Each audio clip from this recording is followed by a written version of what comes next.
nak apa ah? Aku dah kahwin tau. Ada suami. Banyak lagi benda aku nak uruskan lah. Relax lah, yang kau melenting tak tentu pasal ni kenapa? Oh, kau nak kata kau tengah layan suami kau?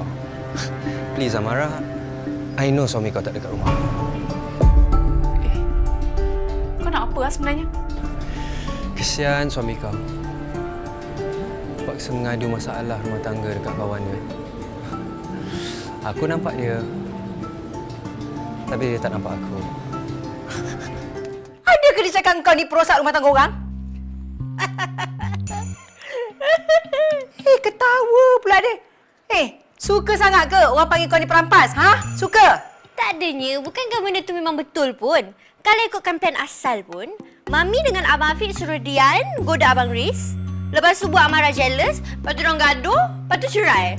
Kau bukan macam tu ke? Ya, Mami tahu tu semua kan plan yang sepatutnya tahu Mami, Dian dan Abang Afiq. Orang luar tak perlu tahu. Sekarang ni kalau dia nak tuduh, kenalah ada bukti. Kau ni Afiq, sampai bila nak hidup macam ni ya? Tengok apa perempuan tu dah buat dengan hidup kau. Dah rosakkan hidup kau. Masih lagi tergegeh dengan dia. Jangan nak salahkan Amara. Afiq hidup macam ni pasal Mami. Kalau Mami tak fitnah dulu. So, masih nak bela Amara tu lagi? Ha? Masih? Bukan nak bela sangat pun. Afiq cuma nak Rizky lepaskan dia. Kalau Afiq tak boleh dapat Amara, Afiq nak siapa-siapa dapat Amara. Lagi-lagi Rizky. Tak habis dengan drama kau Susahlah kalau bercakap dengan orang gila talak macam kau ni. Semak otak aku.